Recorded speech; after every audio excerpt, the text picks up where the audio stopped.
இந்த தேசத்திலே வந்து ஆதி மிஷனரிகள் கூளை குடித்து, அவர்களுக்கு கூழ் என்றால் என்ன என்றே தெரியாது. நீங்கள் சிவகாசிக்கு போய் பார்த்தீர்கள் என்றால் சொல்லுவார்கள், ராக்லண்ட் என்று சொல்லுகிற ஒரு மிஷனரி, வெள்ளைக்கார மிஷனரி, ஸ்பூன் அண்ட் ஃபோர்க்கிலே அவர் சாப்பிட்டு பழகினவர். தாகம் எடுக்கிறது. சிவகாசி சாத்தூர் பகுதியிலே அவர் அப்படியாக சுற்றி திரிந்து சுவிசேஷம் சொன்ன போது அவருக்கு இப்பொழுது தாகம் எடுக்கிறது. அங்கு இருந்தவர்கள் வைராக்கியமான இந்துக்கள், மற்றவர்கள் கிறிஸ்தவர்களை உள்ளே விடமாட்டேன் என்கிற நிலையில் இருந்தவர்கள். இவர் ஒரு பெரிய குடும்பத்தை சேர்ந்தவர் தான். ஆனால் என்ன நடந்தது? தாகம் எடுக்கிறது. ஒரு வீட்டு வாசலில் போய் மெலிந்த உருவமாய், கண்கள் எல்லாம் சுருங்கி போய், நடுங்கும் கரங்களோடு அங்க இருக்கிற ஒரு தாயை பார்த்துக்க, அம்மா கொஞ்சம் தண்ணி கொடுங்கம்மா என்று கேட்கிறார். தண்ணி கொடுக்க வந்த அந்த தாய் கொஞ்சம் பரிதாப உணர்ச்சி உள்ளவர்கள். ஆனால் கிறிஸ்தவர்களை தொட முடியாது. ஆகையினாலே ஒரு செம்பிலே அந்த பக்கங்களிலே சோளம், கேழ்வரகு, கம்பு போன்றவைகள் ஏராளமாக விளையும். நீங்கள் இப்பொழுதும் போய் பார்த்தீர்களா? 7000 பண்ணை சிவகாசி சாத்தூர் பகுதிகளிலே ஏராளமான கம்பு, கேழ்வரகு விளையும். ஆகையினால அதை அவர்கள் கூழாக காய்ச்சி வீட்டில் வைத்திருப்பார்கள். இந்த கூளை கொடுக்கிறேன் என்று சொல்லி ஒரு செம்பிலே கூளை எடுத்து வருகிறாள். இப்பொழுது வெள்ளைக்காரர், இவர் பெரிய குடும்பத்தை சேர்ந்தவர், கத்தியும் முள்கரண்டியும் வைத்து சாப்பிடுகிறவர்.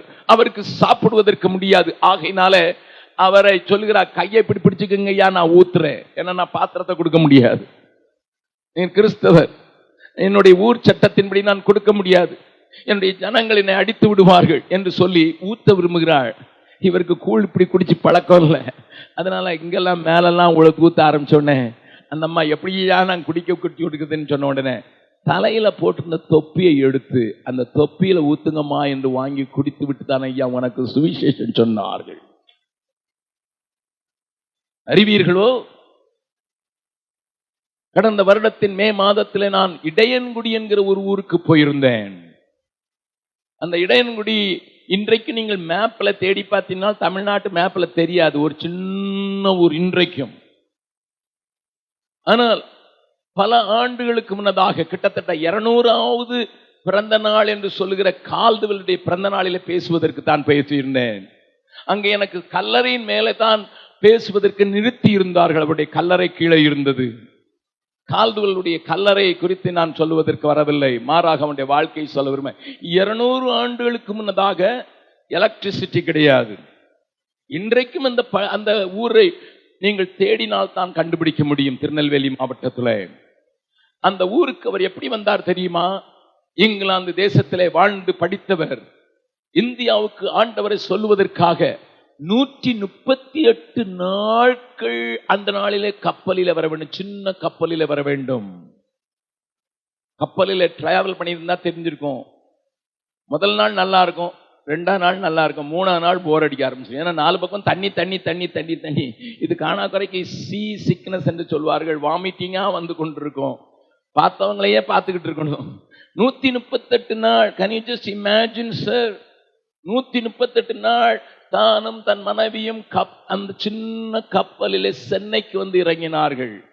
சென்னையிலே வந்து இறங்கி அங்கே இருந்து தமிழ் கற்று திராவிட மொழி இலக்கணம் என்கிற நூலை எழுதி, மொழிக்கே இலக்கணம் எழுதிவிட்டு, அப்பொழுது யாரோ சொன்னார்கள், இடையன்குடி என்கிற ஊரில் கொஞ்சம் கிறிஸ்தவர்கள் இருக்கிறார்கள், நலிந்திருக்கிறார்கள், பலவீனமாய் இருக்கிறார்கள், அவர்களுக்கு ஒரு சரியான ஊழியக்காரன் இல்லை என்று சொன்ன போது அங்கே இருந்து கால்நடையாக 700 கிலோமீட்டர் நடந்து இடையன்குடி அடைந்தார். ஐயா, கால்கள் எல்லாம் பொத்து விரிந்து விட்டன. அந்த மண்ணிலேயே அவர் தேரி காடு, ஒரே மணல், ஒன்றும் செழிப்பான பூமி அல்ல, பயங்கர உஷ்ணம். அங்கே ஓலை குடிசையில இருந்து ஊழியம் செய்ததினால் தான் திராவிட மொழி இலக்கணத்தையே எழுத முடிந்தது. ஆண்டவருக்கு என்று ஒரு பெரிய பணியை சாதித்து அவருக்கு டிவி வந்து விட்டது. கவனியுங்கள், அவர்கள் இப்படித்தான் ஊழியத்தை செய்திருக்கிறார்கள். அவருடைய மகன் ஆஸ்திரேலியாவில் டாக்டராக இருந்தவர் வந்து, அப்பா வந்துருங்க, போதும், இந்தியர்களுக்கு சுவிசேஷம் சொன்னது போதும், இனிமே அவங்க பார்த்துக்கிடட்டும், இனிமே அவங்க செய்யட்டும் சொன்னார்கள். இல்ல மகனே, கோதுமை மணி போல் மடிந்திடுவேன். அங்கேயே மரித்ததினால் தான் அங்கே ஒரு கல்லறை உண்டு. இன்றைக்கு நாம் உல்லாசமாக வாழ்ந்து கொண்டிருக்கலாம். யாரோ ஆரம்பித்து மரித்து போய்விட்டார்கள், அவர்கள் செய்து முடிக்காமலே போய்விட்டது. இந்த தேசம் ஆண்டவரை அறிய வேண்டும், ஜீவனுள்ள தேவனிடத்தில் வர வேண்டும். பிள்ளைகளை பலியாய் செலுத்துகிற இந்த குடும்ப இந்த பட்டணங்களிலே, கிராமங்களிலே, நதி ஓரங்களிலே வாசம் பண்ணுகிறவர்களே எப்படியாயிலும் முடிக்க வேண்டும் என்பது அவர்கள் முடியாமல் போய்விட்டது. What is the responsibility of the church today? இன்றைக்கு ஆண்டவரை ஆராதிக்க கூடிய வந்திருக்கிற உங்களுக்கும் எனக்கு ஒரு பெரிய பொறுப்பு உண்டல்லவா?